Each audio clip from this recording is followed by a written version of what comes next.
Nag-post ka lang ng rant, biglang nag-viral. Pero teka, pwede ka bang kasuhan dahil sa sinabi mo online? Alamin natin ang batas.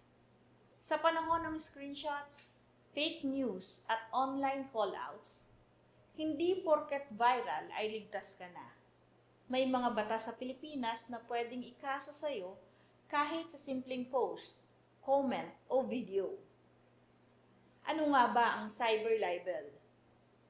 Ayon sa Republic Act No. 10175 or the Cybercrime Prevention Act of 2012, ang cyber libel ay isang uri ng libel na ginawa gamit ang internet, Facebook, TikTok, YouTube, o kahit private chat. May tatlong elemento para masabing cyber libel. Ito ay may publication o nailabas sa publiko, may malicious imputation na nakakasira sa pangalan ng tao, at may taong ma-identify kahit hindi direktang binanggit ang pangalan. Sa kasong Decine versus Secretary of Justice, kinilala ng Supreme Court na ang cyber libel ay valid na krimen.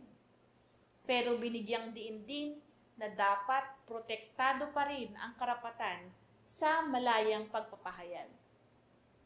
Kaya kung may basehan at intensyong manira, maaaring makasuhan ka. Pero kung lehitimong opinyon, satire, o news comment, may protection ka rin. Pwede ka rin bang kasuhan kahit ikaw ang nag-call out?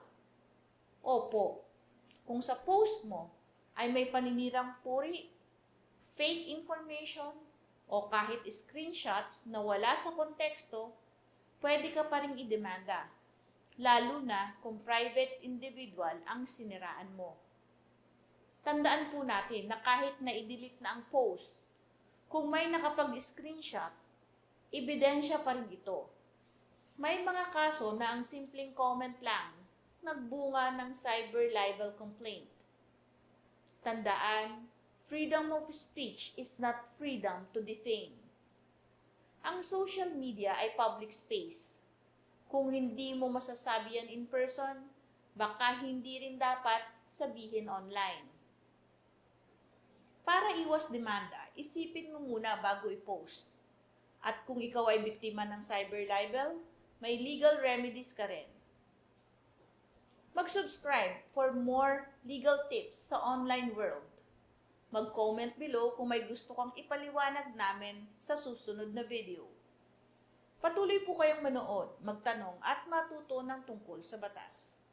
Magandang araw po, ako si Attorney Claribel Lucila.